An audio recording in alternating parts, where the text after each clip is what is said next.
Hello, everyone. Good morning and good evening, wherever you're joining in from. Today we have Prisha Shrimali. She will be presenting her work from the summer research program. And over to you, Prisha.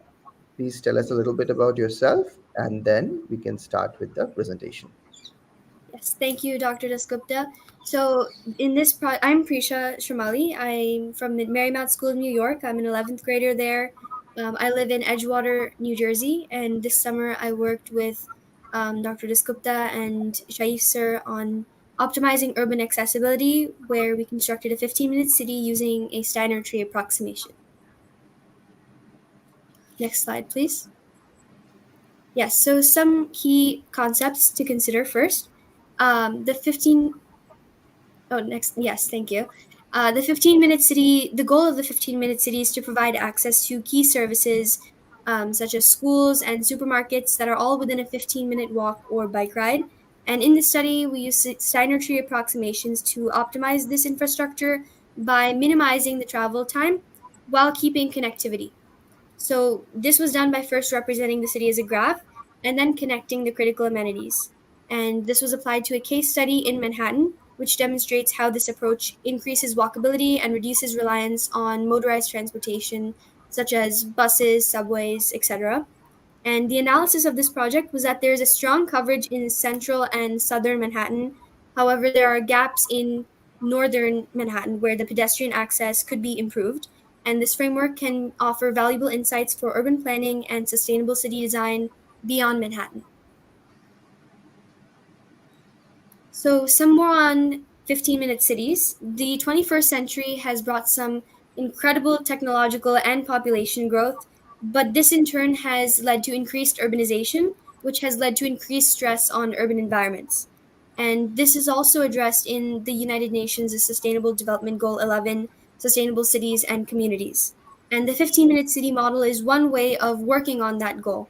So it aims to improve urban life by reducing car dependency, promoting sustainable living, and ensuring essential services are accessible within a 15-minute walk or bike ride from any point in the city. And by reducing car dependency, that also reduces the amount of time cars are sitting in traffic and thus secreting emissions. So, implementing this vision will require mathematical framework, um, and this will integrate metric spaces, group theory, as well as graph theory. So, now some more on graph theory. Graph theory can be described as the study of the mathematical structures used in modeling pairwise relations between objects, and it's applied in computer science, urban planning, biology, economics, and many other fields.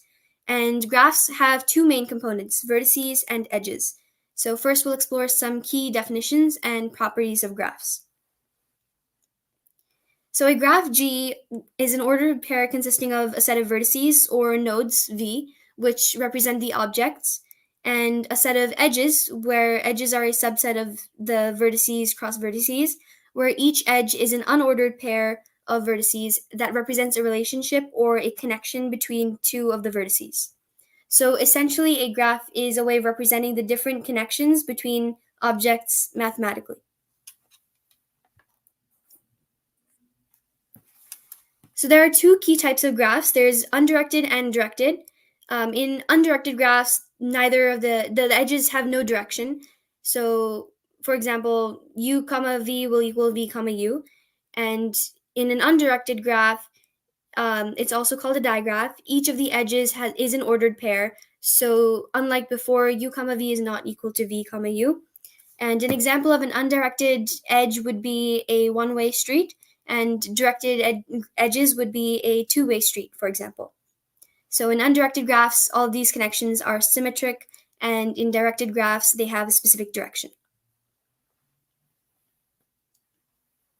Another important aspect of graphs would be weighted graphs. So in weighted graphs, each of the edges have an associated numerical value, which would be its associated weight. And these weights represent various things such as distances, costs, or other capacities. In this context, it represents time. So V would be the set of vertices again, E is the set of edges, and the edges to real numbers would be a function that assigns a weight to each edge. And the weight of the path in the weighted graph would be the sum of the weights of the edges that make up that specific path.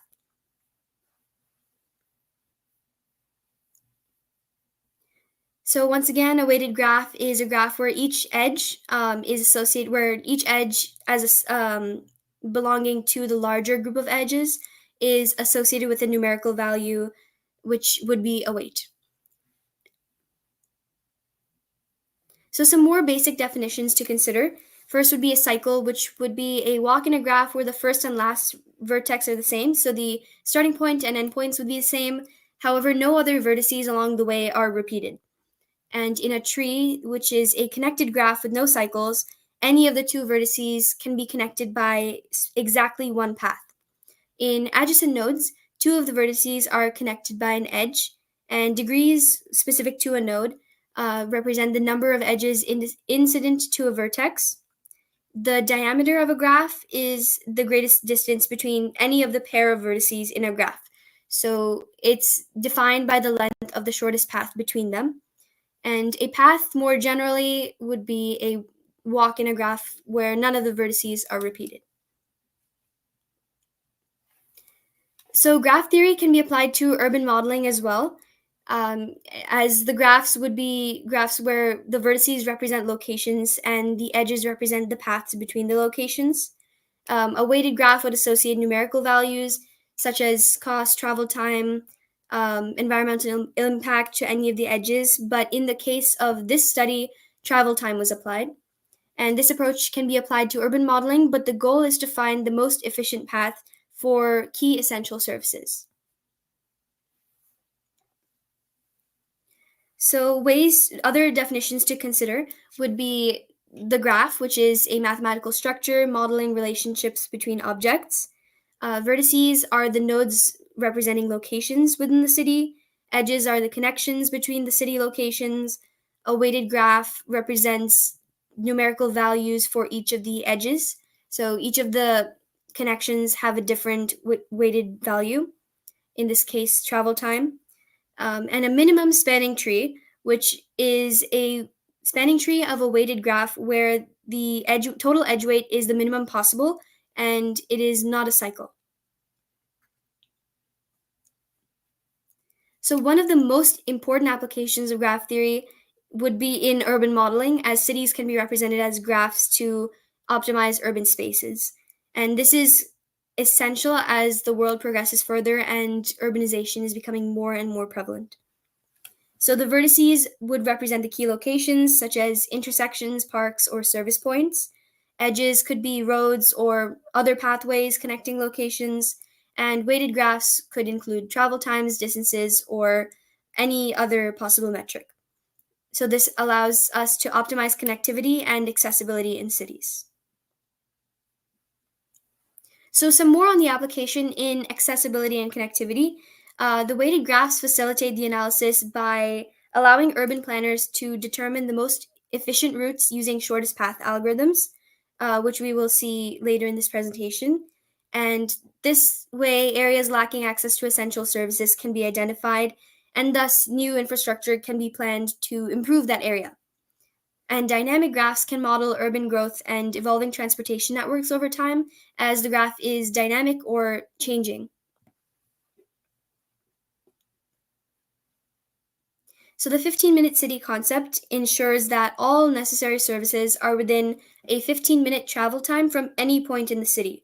So this essentially promotes localized living, which in turn reduces long commutes and allows for essential services such as healthcare, education, grocery stores, all to be readily accessible, and allows a more sustainable lifestyle by reducing carbon emissions. This was initially adopted as a policy framework in France, in Paris, and it has gained global attention since then. And in this context, we can see it can also be applied to New York City. So the use of graph theory for modeling the 15-minute city has shown significant promise. Within this context, the graph G has vertices V corresponding to key locations and edges E representing pathways. The weight function W of E represents the travel time between the connected vertices, and the shortest path algorithms can be applied to analyze urban accessibility. And in this way, this can identify critical areas that need connectivity improvements.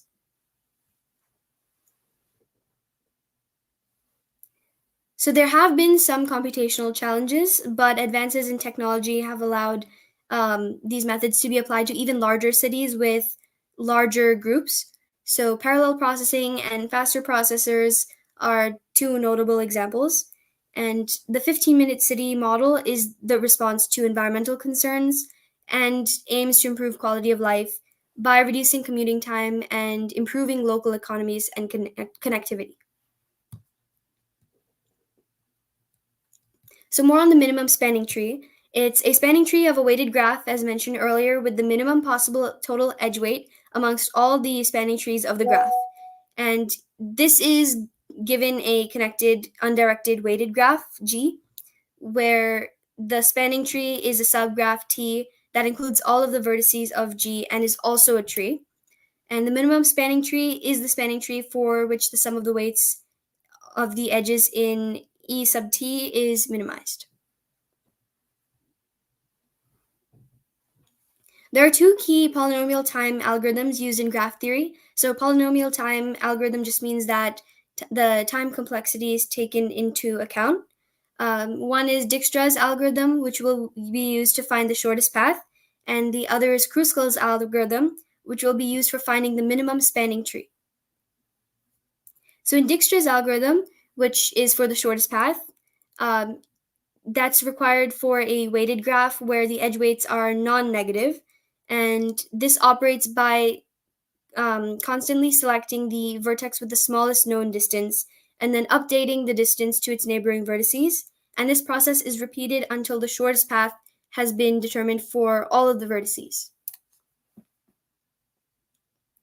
The time complexity can be applied to Dijkstra's algorithm also, using a simple implementation of O times V squared.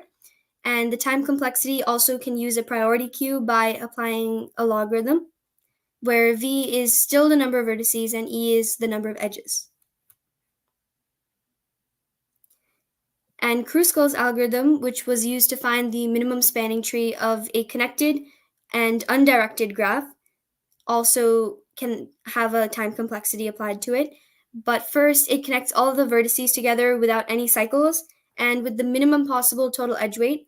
And to find the minimum possible total edge weight, you have to apply addition for all of the edge weights within the spanning tree. And then once that is done, all of the edges of the graph are sorted by weight. Now, applying the time complexity to this also uses logarithms. So you'll have O times E log V, with E as the number of edges, V is the vertices, and this is continued till all the vertices are connected, as this is an iterative process. Now for the Steiner tree problem. This is the main problem that was applied for this research project.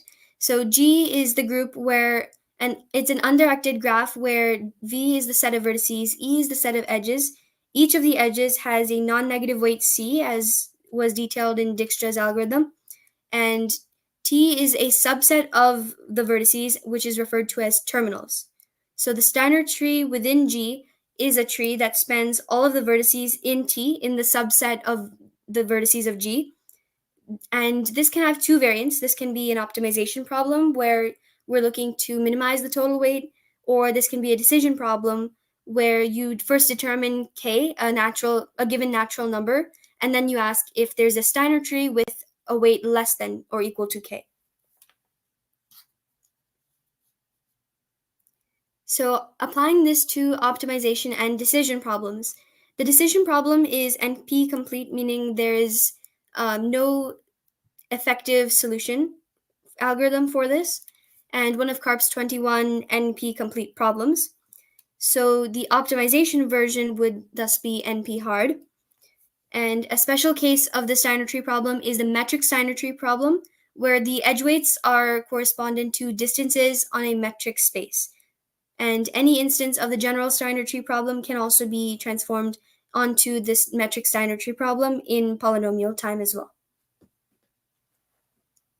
So if we're given a graph G with vertices V, edges E, associated weights C, and a subset T of general set V of terminal vertices, the goal would be to find a subtree of G prime with vertices prime and edges prime of G such that the terminal vertices is a subset of V prime, which is a subset of V, and edges prime would be a subset of edges, and the total weight, which can be expressed using the summation of edges belonging to edge prime times the weight function, is minimized, where the weight function is also the weight of a given edge E.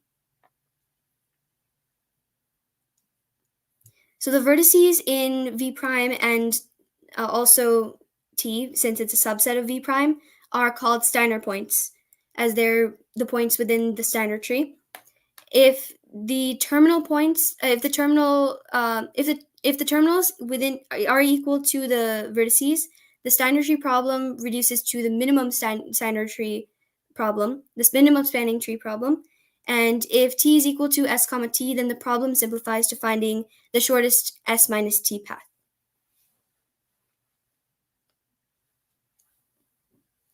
Within the metric Steiner tree problem, the graph G would be a complete graph where each of the vertices corresponds to a point within the metric space, and the edge weights would correspond to distances between the points in the space. This must satisfy the triangle inequality, where the sum of two sides is greater than the value of the third side, and if you subtract two of the sides, then it's smaller than the third side. And the metric Steiner tree problem can be solved using an approximation algorithm, since it is an NP-hard problem and there's no effective solution yet. So the metric Steiner tree problem, as mentioned before, is a variation of the Steiner tree problem where the problem is just shifted onto a metric space instead of a general graph. So the edge weights still correspond to distances in the metric space. It satisfies the triangle inequality, which can be formally defined using C prime of u comma v is less than equal to C of u comma v. And the metric Steiner tree problem is NP-hard, but approximation algorithms can be applied, as we will see further on. So within the reduction to the metric Steiner tree problem, the official theorem states that there exists a reduction from the Steiner tree problem to the metric Steiner tree problem that preserves the approximation factor.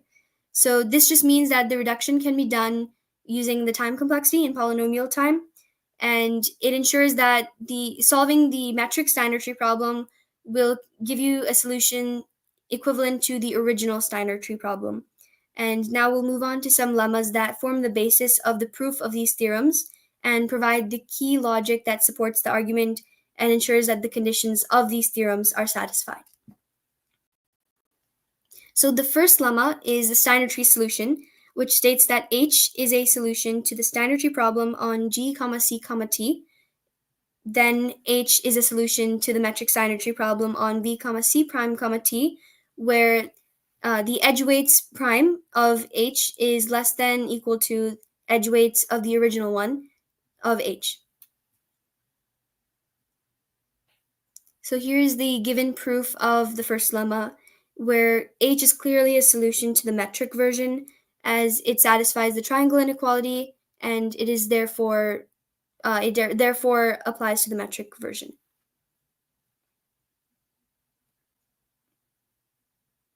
The second lemma is the metric Steiner tree solution.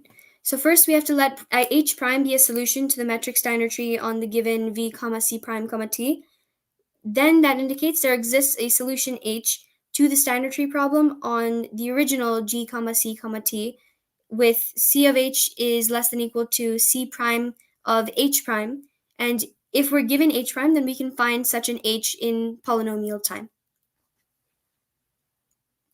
Now we'll also need to know the approximation algorithm for the metric Steiner tree, since it is NP-hard. So the theorem is that the following algorithm is a 2 times 1 minus 1 over t prime t absolute value approximation algorithm for the metric Steiner tree problem. And the result of this algorithm is a minimum spanning tree on T using Kruskal's algorithm.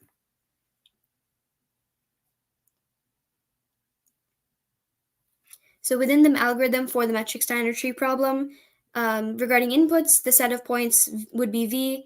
The metric C is on V cross V tending to R positive, and the terminals T are a subset of the original set of points. And the output would be a minimum spanning tree on T, computed using Kruskal's algorithm for finding the minimum spanning tree. So just to wrap up this segment on the Steiner tree and metric Steiner tree problem, it's an important NP-hard problem that can be approximated but not effectively solved using polynomial-time algorithms that take into account time complexities, and reductions from the Steiner tree problem and applying Kruskal's algorithm to find the minimum spanning tree will provide a practical approach for solving these complex problems that preserve the answers to the original Steiner tree problem and shift it onto a metric space while solving complex problems in real-world scenarios. Now back to the 15-minute city concept, which envisions urban areas where all of the essential services are accessible within a 15-minute walk or bike ride from any point in the city. So some key services can be defined as schools, hospitals, parks, or supermarkets. And the goal of the 15-minute city is to reduce dependency on cars and to enhance the quality of life. And the Steiner tree problem can be applied to specific cities to determine if they're following the 15-minute city rule or not.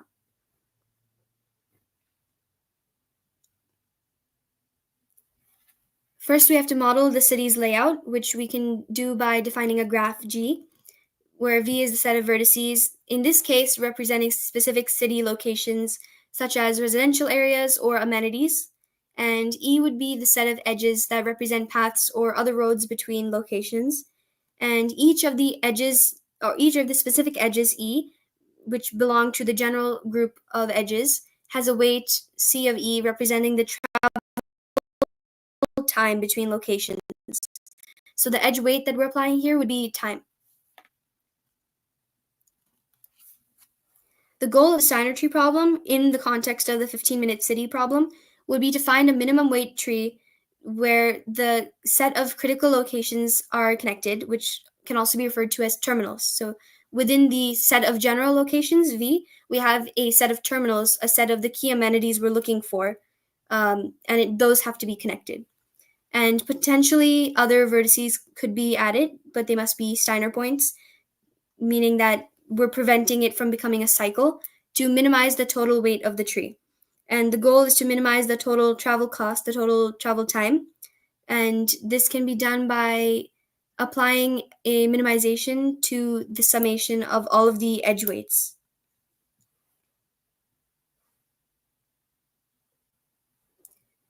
So solving the exact Steiner tree problem is NP-hard, so we must use the approximation algorithms as mentioned before. So with these approximation algorithms, we're aiming to find near optimal solutions within a guaranteed factor of the true minimum. And the most common approximation algorithms are based on finding the minimum spanning tree first and then refining the solution from there. So how can this be applied to the 15-minute city construction? In the 15-minute city, we need to connect a set of key amenities given schools, hospitals, parks, supermarkets, etc., but they all must be within a 15-minute walking distance. So the Steiner tree approximation is applied to minimize the total travel cost or the total travel time in this context, while ensuring that all critical locations are accessible within the 15-minute constraint. And we can see that on this, we can see that once we apply it to Manhattan, which we've selected because it's the most densely populated and geographically smallest borough of New York City, which also serves as an ideal case study for applying the Steiner tree in 15-minute city constructions. And I go to school in New York City every day. So one thing that I've noticed that kind of formed the hypothesis for this was that a lot of people in northern Manhattan tended to own cars to get around rather than people I knew from central or southern Manhattan, which, as we'll see, lends itself to the findings in this study. So 3 key services specific to this New York study are considered: pharmacies, post offices, and supermarkets. And the goal of this was to connect these services within 15 minutes of walking distance using this pedestrian network that we're going to create. So when we construct the graph, it's just as before. The graph G is constructed with the vertices V representing residential areas and sites for key amenities. And in this context, the key amenities would be pharmacies, post offices, and supermarkets. And the edges, E, would represent possible paths or roads, with all of the weights corresponding to walking times. And the set of terminal points within the set of the general vertices would be the set of terminals representing these critical aforementioned amenities.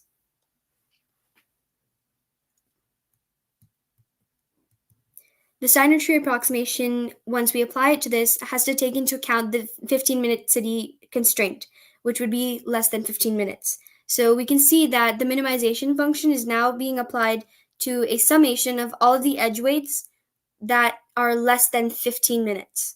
So this is only identifying paths that optimize the pedestrian access to services while minimizing total walking time to less than 15 minutes.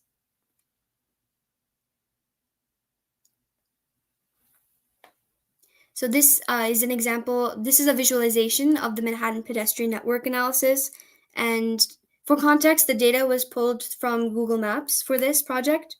And this shows all of the Steiner trees. You can see in red all of the Steiner trees that are walkable within 15 minutes, and they're in red. The general gray area are just other pedestrian networks.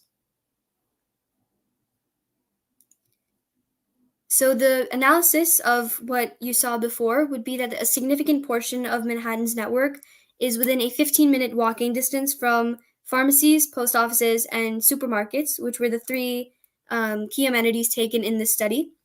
And this is particularly dense in central and southern Manhattan, where urbanization and amenity density are also higher, according to Google Maps. And we also noticed that in northern Manhattan, next slide, please. Northern Manhattan has some gaps. So this is because fewer amenities are located, and these amenities are more sparsely spread out. And these areas would thus require improvements in pedestrian access or increasing the availability of the key services to enhance their walkability.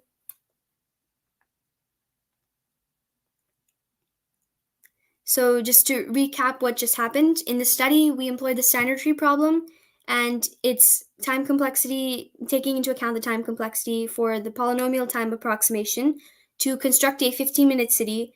And in order to do this, we used the Steiner tree, which effectively connected all of the essential services in the study, such as pharmacies, post offices, and supermarkets.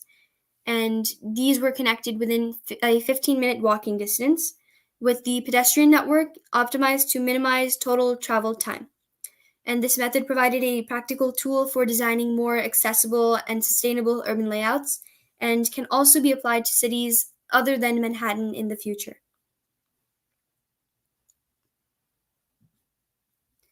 So the advantages of taking the Steiner tree approach would be reducing the computational complexity and allowing for the creation of detailed and feasible urban layouts. So this allowed urban planners to use this tool with less time required to design cities with better service accessibility, and it also supported the goal of the 15-minute city with the time constraint and focused on walkability and service accessibility. So the proposed method before of applying the Steiner tree problem to the 15-minute city problem would be that it broadens the scope of quantitative analysis of the 15-minute city concept, as it requires significant computational resources once the area size and the number of services increase, as you'll need more input data as well. And this would produce highly detailed results in turn, serving as a more detailed digital model of the city. And these models can aid in evaluating mobility solutions, optimizing service placement, where to put key amenities, or where to put residential areas to make sure it's within a 15-minute walking distance, and assisting urban planning.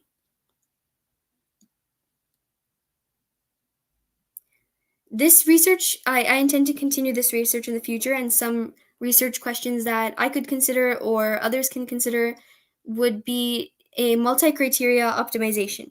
So in this study, we've only taken into account the time complexity. However, you can also have multiple weights representing cost, environmental impact, or travel time, either all three separately in different studies or all three together for a more optimized model. So this would be applied to each of the edges. And the objective with this one would be to find a tree that minimizes the weighted sum of these criteria. And in this, you'd be able to change the weights of each of the criteria differently, depending on if you want to prioritize cost over travel time or environmental impact over cost, etc. And in this, we'd apply the minimization to the summation, which iterates for each of the edges in the general edge set, that sums all of the edge weights and the importance of each criterion, which could be seen as another weight application. So thank you so much for attending this presentation. Thank you to Shaif sir and Dr. Dasgupta for all of your guidance and help with this project. Are there any questions? Thank you, Prisha. Excellent work. I must say that this is a lot of work. I see you've studied graph theory clearly, and you have applied the Steiner tree approximation to the context of urban planning, which is quite interesting. If audience has any questions, they can put it up in the comment section, and we can forward it to Prisha, and maybe we can take it from there. So I do have a question, Prisha. So in the you showed the application of the model in the Google Maps, right? So did you identify the different amenities like supermarkets, post offices, like that, and then apply the algorithm to that to find the Steiner trees in the map? Yes, so Google Maps has its own definition of what key amenities are, but for the context of this study, it would be easier to pick three specific ones. So, pharmacy, as that's an essential health resource, supermarkets, as that's an essential daily resource, and post offices for communication. So, these three were identified before applying it, and then Shaif sir helped me apply this with Google Maps. Fantastic. I was thinking one thing, Prisha, that if, as you say, that we can apply it with more parameters, like travel time is, of course, one, the cost is another one, the environmental impact, and so on.